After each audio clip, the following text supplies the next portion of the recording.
સમાચારો પર નજર કરીએ તો વાત બનાસકાંઠાની કરીએ। બનાસકાંઠાના ડીસામાં અગ્નિકાંડનો મુખ્ય આરોપી ખૂબચંદ ઝડપાઈ ચૂક્યો છે। ખૂબચંદ મોનાની ધરપકડ કરવામાં આવી છે। ફટાકડાના ગોડાઉનનો તે સંચાલક હતો। દીપક મોનાણીના પિતા ખૂબચંદ મોનાણીની ધરપકડ કરવામાં આવી છે। ડીસામાં જે અગ્નિકાંડ થયો તેનો મુખ્ય આરોપી ખૂબચંદ મોનાણી તે જે ગોડાઉનનો સંચાલક હતો તેની ધરપકડ કરવામાં આવી છે। તે ખૂબચંદ મોનાણી દીપક મોનાણીનો પિતા છે। ત્યારે પોલીસે દીપક બાદ તેના પિતા ખૂબચંદની અટકાયત કરી છે। વધુ માહિતી સાથે સંવાદદાતા ધવલ જોશી જોડાઈ ગયા છે। જી ધવલ, હમણાં થોડીક ક્ષણો પહેલા દીપક મોનાણીની ધરપકડ કરવામાં આવી હતી। હવે તે ગોડાઉનનો સંચાલક જે છે ખૂબચંદ મોનાણી, જે દીપકનો પિતા છે, તેની ધરપકડ કરવામાં આવી છે। શું છે વધુ માહિતી ધવલ?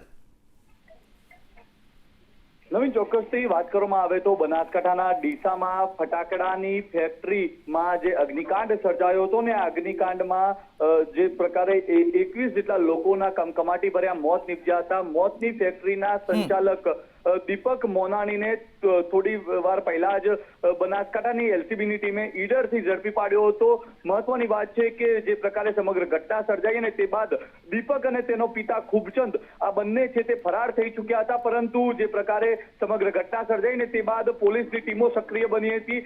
રેન્જ આઈજી ડીસા ખાતે પહોંચ્યા હતા અને તેમને એસઆઈટીની ટીમનું નિર્માણ કર્યું હતું। તે બાદ પોલીસની ટીમો છે તે આરોપીઓને ઝડપી પાડવા અલગ અલગ દિશાઓમાં તપાસ આરંભી હતી ને તે દિશા દરમિયાન બનાસકાંઠાની એલસીબી ઈડરથી દીપકને ઝડપી પાડ્યો હતો। તે બાદ સાબરકાંઠાની રેન્જમાંથી જ ખૂબચંદને પણ ઝડપી પાડ્યો છે। ત્યારે કહી શકાય કે જે પ્રકારે સમગ્ર અગ્નિકાંડ સર્જાયો હતો ને તેના બંને આરોપી દીપક અને ખૂબચંદ છે તે અત્યારે બનાસકાંઠા પોલીસને હાથે લાગી ચૂક્યા છે। બનાસકાંઠા પોલીસ છે તે બંને આરોપીઓને સાબરકાંઠાથી બનાસકાંઠા લાવવા લઈને રવાના થઈ ચૂકી છે। નવીન, તો ધવલ, તેના પિતા અને દીપક બંનેની ધરપકડ કરવામાં આવી છે, ત્યારે એના પરિવારને શું સમાચાર છે? પરિવારની કોઈ માહિતી મળી આવી છે? નવીન, ચોક્કસથી જે પ્રકારે આ ખૂબચંદ મોનાણીનો જે પરિવાર છે તે ડીસામાં રહેતો હતો। ડીસાના પુનિતનગર સોસાયટીમાં તે રહેતો હતો, પરંતુ જ્યારે સંદેશ ન્યૂઝની ટીમ તેના ઘરે પહોંચી હતી ને તે દરમિયાન તેનો પરિવાર છે તે ઘર ખુલ્લું મૂકીને કોઈ ઘરની અંદર જોવા નહોતું મળ્યું। એટલે કે વહેલી સવારે જે પ્રકારે સમગ્ર ઘટના બની ને તે બાદ તેનો સમગ્ર પરિવાર છે તે ઘરમાંથી બહાર નીકળી ચૂક્યો હતો। જે પ્રકારે સમગ્ર ઘટના સર્જાઈ ને તે બાદ પરિવાર છે તે ફરાર થઈ જતા પોલીસ છે તે પોલીસ આરોપી દીપક અને તેના પિતા ખૂબચંદની શોધખોળ કરી રહી હતી। બનાસકાંઠા પોલીસની લાંબી શોધખોળ બાદ અરવલ્લી અને સાબરકાંઠા પોલીસની જે નાકાબંધી થઈ હતી ને તે દરમિયાન દીપક અને ખૂબચંદ છે તે પોલીસને હાથે લાગ્યા હતા। જો કે બનાસકાંઠાની એલસીબીની ટીમ છે તે અત્યારે બંને આરોપીઓને સાબરકાંઠા પોલીસ પાસેથી બનાસકાંઠા લઈને આવવા અત્યારે રવાના થઈ ચૂકી છે। મોડી રાત સુધી બંને આરોપીઓ છે તેમને બનાસકાંઠા લાવી દેવામાં આવશે અને શું તેઓએ ગોડાઉનના નામે જે પ્રકારે પરમિશન લીધી હતી, પરમિશન 2024ના એન્ડમાં પૂર્ણ થઈ ગઈ હતી ને તે બાદ પણ તેઓ આ ફેક્ટરી ધમધમાવતા હતા। ત્યારે અત્યારે તો બંને લોકો સામે જે પ્રકારે ગુનો નોંધવામાં આવ્યો છે અને તે ગુના અંતર્ગત આ બંનેની અટકાયત કરીને બનાસકાંઠા લવાઈ રહ્યા છે। જી ધવલ, સમગ્ર માહિતી બદલ આભાર ધવલ। ત્યારે આ બંને બાપ બેટા જે 21 થી 20 લોકો જે જીવતા ભૂંજાયા તે બ્લાસ્ટમાં, તે લોકોના મૂળ જે જવાબદાર છે તે દીપક મોનાણી અને તે ખૂબચંદ મોનાણીની હાલ પોલીસ દ્વારા ધરપકડ કરવામાં આવી છે। દીપકને થોડી ક્ષણો પહેલા ઈડરથી ઝડપવામાં આવ્યો હતો, જ્યારે તેના પિતા જે ગોડાઉનનો સંચાલક હતો ખૂબચંદ મોનાણી તેની ધરપકડ સાબરકાંઠાની રેન્જમાંથી કરવામાં આવી છે। ત્યારે હવે બંને આરોપીઓને લઈને પોલીસ બનાસકાંઠા જવા રવાના થઈ છે। ત્યારે હવે વધુ માહિતી શું પ્રાપ્ત થાય છે તે જોવું રહ્યું। આ બંને મૂળ જવાબદાર સામે શું કાર્યવાહી કરવામાં આવે છે તે પણ જોવું રહ્યું।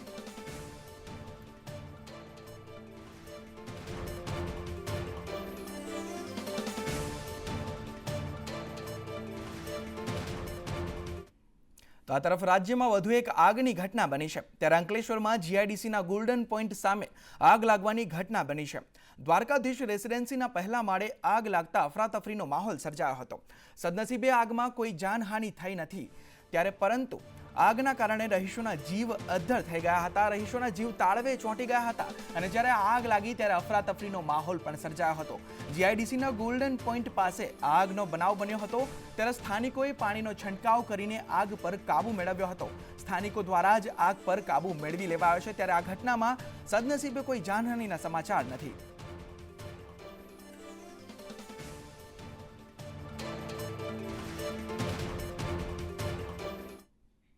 તો તો આ તરફ ભુજમાં દવાના ગોડાઉનમાં આગ ભભૂકી ઉઠી. કલ્પતરુ એપાર્ટમેન્ટ નજીક આગ લાગવાની ઘટના બની. ફાયર વિભાગે આગ પર કાબુ મેળવી લીધો છે. ત્યારે જે ગોડાઉનમાં આગ લાગવાની ઘટના બની ત્યારે વધુ એક જે ઘટના બની છે તેમાં ફાયર વિભાગે આગ પર કાબુ મેળવી લીધો છે. કચ્છમાં આગ લાગવાની ઘટના બની હતી ત્યારે ફાયરની ટીમો ફાયર ફાઇટર ત્યાં પહોંચી ગઈ હતી અને આગ પર કાબુ મેળવવા પ્રયાસ હાથ ધરવામાં આવ્યો હતો અને છેલ્લે આગ પર કાબુ મેળવી લેવાયો છે. ત્યારે ભુજમાં દવાના ગોડાઉનમાં આગ લાગવાની ઘટના બની હતી. તો બનાસકાંઠાના ડીસામાં બ્લાસ્ટ પર જે બ્લાસ્ટ થયો તેમાં આપ પ્રદેશ પ્રમુખની પ્રતિક્રિયા સામે આવી છે. ઈસુદાન ગઢવીએ સરકાર અને તંત્ર પર સવાલ ઉઠાવ્યા છે. સરકાર અને તંત્રની બેદરકારીથી 20ના મોત થયા તેવું ઈસુદાન ગઢવીએ નિવેદન આપ્યું છે. સવાલો ઉઠાવ્યા છે. તેઓએ કહ્યું કે જવાબદાર લોકોના ઘરે સરકાર બુલડોઝર મોકલે. ભાજપને સરકાર ચલાવતા નથી આવડતું. આવી ઘટનાઓ ગુજરાતમાં બનતી જ રહેશે તેવું ઈસુદાન ગઢવીએ કહ્યું. તેઓએ વધુમાં કહ્યું કે ફટાકડાની ગેરકાયદે ફેક્ટરીઓથી તંત્ર અજાણ, તેઓ પણ તેમને સવાલ ઉઠાવ્યો. ત્યારે તક્ષશિલા હરણી બોટકાંડમાં પીડિતોને ન્યાય ન મળ્યો અને મૃતકોના પરિવારને 1 કરોડની સહાય ચૂકવાય તેવું પણ ઈસુદાન ગઢવી દ્વારા કહેવામાં આવ્યું છે. ભાજપ સરકાર પર સવાલો ઉઠાવવામાં આવ્યા છે ઈસુદાન ગઢવી દ્વારા.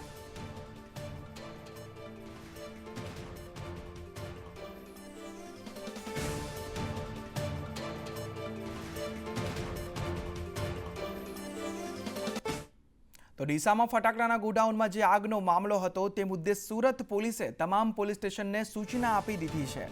સુરતમાં ફટાકડા ગોડાઉનોની સેફટી ઓડિટ કરવા સૂચના આપવામાં આવી છે. સુરત પોલીસ દ્વારા ખામી કે બેદરકારી દેખાશે તો કડક કાર્યવાહી કરવામાં આવશે અને સુરત શહેરમાં 44 દુકાનોને લાયસન્સ અપાયા છે. ત્યારે સુરત પોલીસે ફટાકડા ગોડાઉનોની સેફટી ઓડિટ જે છે તેને સેફટી ઓડિટ કરવા માટે સૂચના આપવામાં આવી છે.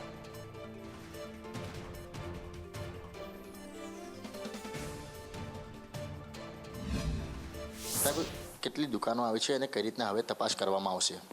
આપણે એક્સપ્લોઝિવના જે લાઇસન્સ જે છે એમાં 44 જેટલા લાઇસન્સ આપણે ઇસ્યુ કરેલા છે. એમાં કોઈ ગોડાઉન કે મેન્યુફેક્ચરિંગ યુનિટને આપણે લાઇસન્સ આપ્યું નથી અને હાલમાં જે પણ જગ્યાએ આપણે આવા લાઇસન્સ ફટાકડાના આવેલા છે એ તમામનું સેફટી ઓડિટ કરવા માટેના તમામ થાણા ઇન્ચાર્જને આપણે અહીંયાથી સૂચના આપેલી છે. કેમેરા પર્સન અજીત પટેલ સાથે મનીષ પરમાર, સંદેશ ન્યૂઝ, સુરત.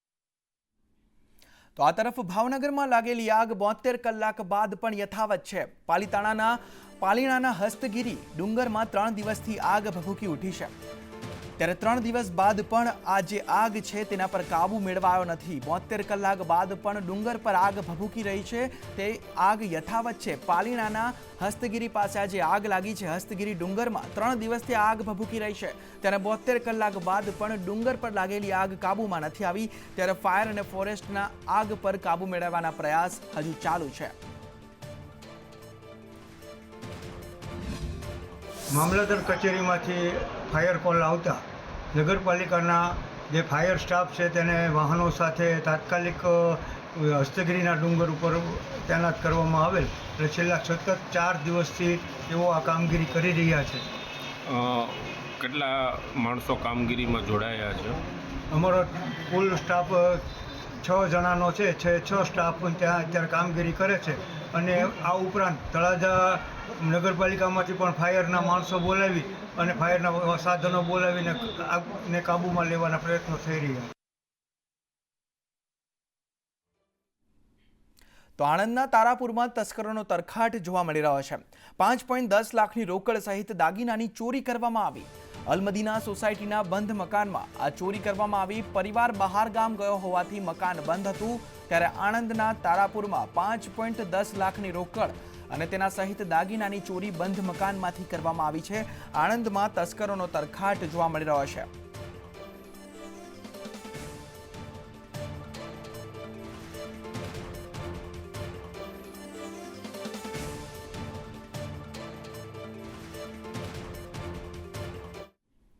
તો આ તરફ ગાંધીનગરમાં મોડી સાંજે ફરી એકવાર આરોગ્ય કર્મીઓ એકઠા થયા.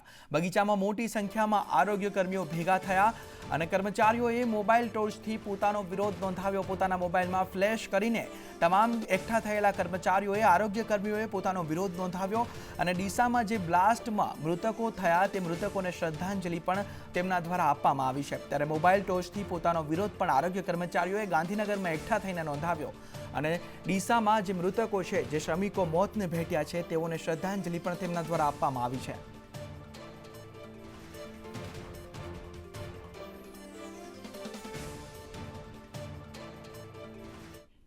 તો છોટાઉદેપુરમાં નસવાડી તાલુકાના શિક્ષકોને આદેશ આપવામાં આવ્યો.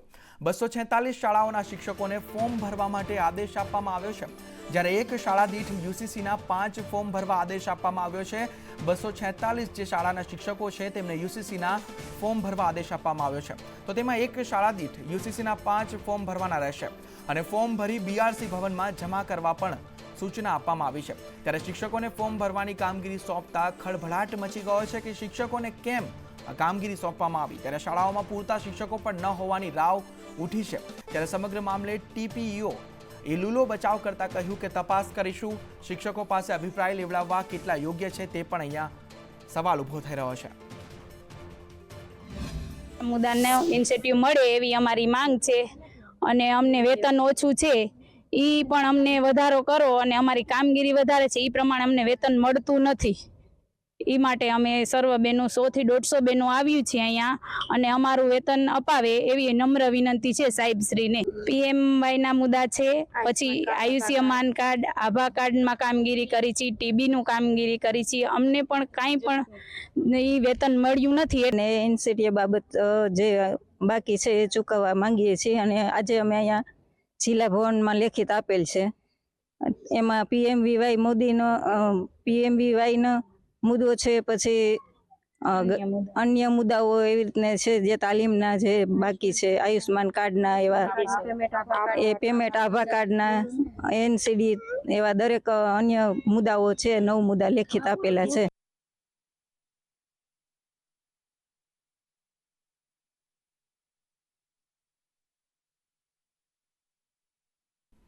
તો બીઝેડ કૌભાંડને લઈ મોટા સમાચાર પર નજર કરીએ તો કૌભાંડી ભૂપેન્દ્ર ઝાલાને જામીન મળ્યા છે. અમદાવાદ ગ્રામ્ય કોર્ટમાંથી તેને રાહત મળી છે. 2.10 લાખની જે લેતી દેતી હતી તે મુદ્દે ભૂપેન્દ્ર ઝાલાના જામીન મંજૂર કરવામાં આવ્યા છે. ત્યારે 6000 કરોડના કૌભાંડ કેસમાં જામીન હજુ પણ નામંજૂર છે. ભૂપેન્દ્ર ઝાલાને હજુ જેલમાં રહેવું પડશે અને અન્ય 2 કેસમાં જામીન મેળવવાના બાકી છે. ત્યારે ભૂપેન્દ્ર ઝાલા વિરુદ્ધ કુલ 3 ફરિયાદ નોંધાઈ ચૂકી છે. ત્યારે 2.10 લાખની લેતી દેતી મુદ્દે હાલ તેના જામીન મંજૂર કરવામાં આવ્યા છે.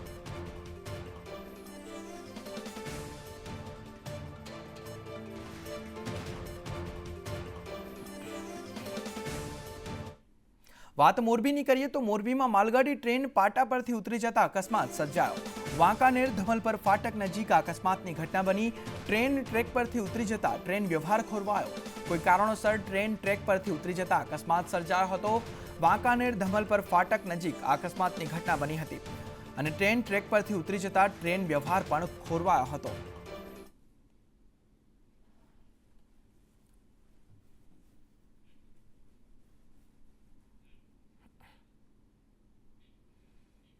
ત્યારે આજથી ટોલ ટેક્સમાં ભાવ વધારો લાગુ કરવામાં આવ્યો છે.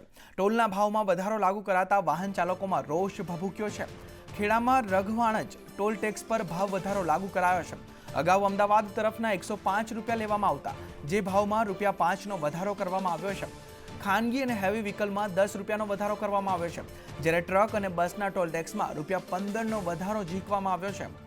વાહન ચાલકોએ ટોલ વધારાને લઈ રોષ વ્યક્ત કર્યો છે અને અગાઉ અમદાવાદ તરફના 105 રૂપિયા જે લેવામાં આવતા હતા તેમાં પણ ₹5નો વધારો સહિત અનેક જગ્યાના ટોલ ટેક્સમાં વધારો કરવામાં આવતા વાહન ચાલકોમાં રોષ ભભૂક્યો છે.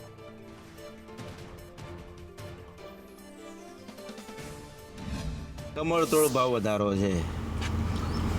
જે રોડ મેન્ટેન થવો જોઈએ, મેન્ટેનન્સ થવું જોઈએ, મેન્ટેનન્સ થતું નથી. આની અંદર એક્સપ્રેસ હાઈવે ઉપર ટોલ ટેક્સમાં તો એવું છે કે આજે રોડ રસ્તાને હિસાબે થોડાક વધ્યા છે. એમાં કાંઈ તકલીફ જેવું તો નથી જ, છતાં શું છે સાર્વજનિક જોવા જઈએ ને તો બધાને થોડુંક એમ લાગે છે કે વધારે ટોલ ટેક્સ વધ્યું છે, એ થોડુંક ન વધવું હોય તો સારું રહે. ભાવ વધારો ના થવો જોઈએ, જે ભાવ છે એ રહેવો જોઈએ. માનનીય નીતિનભાઈ ગડકરીશ્રીએ કહેલું કે 60 કિલોમીટરની વચ્ચે ટોલ નાકું ના હોઈ શકે. 2 ટોલ નાકાની વચ્ચેનું અંતર 60 કિલોમીટર ઓછામાં ઓછું હોવું જોઈએ. જ્યારે વાસદથી લઈને રધવાણજ વચ્ચેનું જે અંતર છે 49 કિલોમીટર છે અને તેમ છતાં ત્યાં ટોલ ઉઘરાવાય છે, નાકું ચાલુ છે અને રસ્તો બન્યો ત્યારથી આ ચાલી રહ્યું છે. તો આ તરફ મહીસાગરમાં મનરેગાના કામોમાં ભ્રષ્ટાચારનો આક્ષેપ લાગ્યો છે. લુણાવાડા ધારાસભ્ય ગુલાબસિંહ ચૌહાણે આક્ષેપ કર્યા છે. ધારાસભ્ય સહિત સરપંચોની ટીડીઓને રજૂઆત પણ કરવામાં આવી. લુણાવાડાની 10 પંચાયતોને કામ અપાતા હોવાના આક્ષેપ કરવામાં આવ્યા છે. મનરેગાના જે કાર્યો થાય છે એમાં વાલા દવલાની નીતિ અપનાવે છે.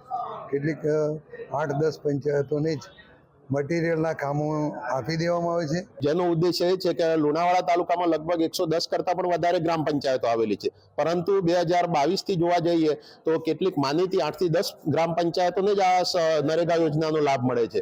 નરેગાની ગ્રાન્ટ ફાળવણી બાબતે રજૂઆત બધાએ સામૂહિક રજૂઆત મને કરી છે, તો એ બાબતે હું જોઈ લઈશ અને જે પણ કાર્યવાહી કરવાની થતી હશે એ કરીશું અને તમામ ગ્રામ પંચાયતોનો ન્યાય મળે